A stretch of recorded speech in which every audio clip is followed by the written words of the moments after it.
Let's do some drywall. Hey everybody, Drywall Repairman here. Got another drywall repair video, doing a patch project in a garage. Another simple do-it-yourself type job you can do. I have several videos on my playlist on doing patchwork. I basically put these videos out there because maybe you'll see the patch in a garage like this and say, hey, that's something I need to do. So you can watch and learn these videos and maybe see if you want to do it yourself or decide you want to hire a professional. I always recommend hiring a professional, but hey, if you want to do it yourself, knock yourself out. Watch and learn. Let's speed along here real quickly and get it done. Please subscribe and like if you haven't already. Thank you. Patch like this is pretty rough. The plumber just hammered it out, so I got to use a T-square or a level or a piece of wood and basically pencil off my areas. This one I'm using a pre-cut piece of sheetrock and penciling off the edge. This is the easiest way. You just want to pencil off the edge. Once you get the area penciled off, it's a nice square area, and then you want to cut it out. I always use a razor blade to cut out my sheetrock. You can also use a keyhole saw, sawzall, whatever you have, but you want to cut out the area nice and square before you install new sheetrock. On the right-hand side, I'm cutting it halfway on the stud. This is the easiest way. Cut it halfway on the stud. That way you have something to screw the new sheetrock and the old sheetrock to.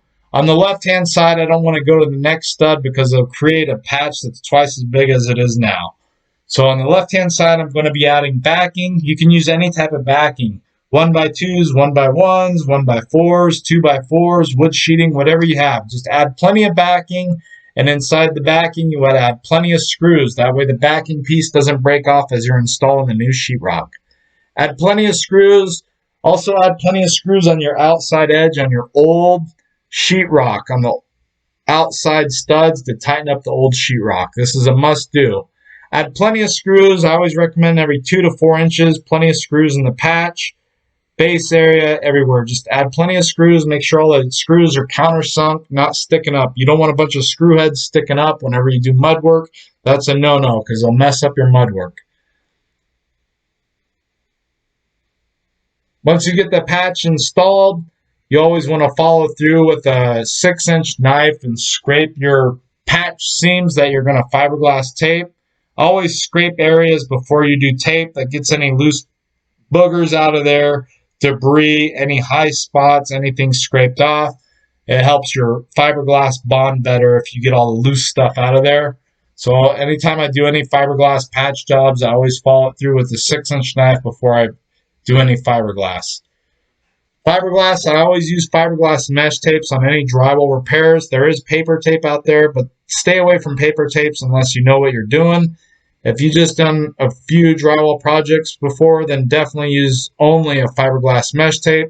Fiberglass mesh tapes don't crack out as easy. It's a stronger material, and you won't have any errors like you would with a paper tape. Paper tape, you've got to have just the right amount of mud. The mud has to be just thick enough, thin enough, yada, yada, yada. So always just use a fiberglass tape. It's easier go-to material.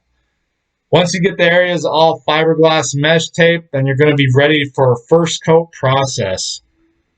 First coat process, you can use any type of muds. There's hot muds out there like a 5-minute, 20-minute, 40-minute, 90-minute, or regular joint compound. If you've only done a couple drywall jobs in your past, always stick to a joint compounds. Here I'm using a 5-minute quickset mud. I got to use quickset muds on these jobs because I got to get them completed in one trip. So I'm just mixing a pan of 5-minute mud, just nice and thoroughly, just mixing enough mud to coat the seams here. Pushing the mud inside the fiberglass grooves, that way no gets in the gaps. Now I'm just putting a coat on the tape seams. I'm not making a big heavy coat. This is a hot mud, so it's not like regular mud that's going to shrink back. You just want to put a nice tight skim coat. We don't want a big old hump on the wall, so we just got to coat the area that's needed. We're just following through. Once with this hot mud sets up, or if you're using a joint compound, you got to let your joint compounds dry overnight. Then you can follow it through. I'm using a wet slicking technique, using a 6-inch knife and a sponge. You can slick it out like this. This is a perfect technique for hot muds. You have to do this technique for all hot muds. Joint compounds, you have to sand out before you do a second coat. Once you get it all slicked out, you follow it through with the second coat. I'm using a joint compound. This is just a 2-coat patch here in a garage, nothing special. So I'm just doing a regular joint compound. and just doing a nice tight skim coat. If you had to do a texture process, you would just follow through with your third coat with your texture, or a third coat skim coat. But hey, it's a pretty simple job. Watch and learn videos. Please subscribe.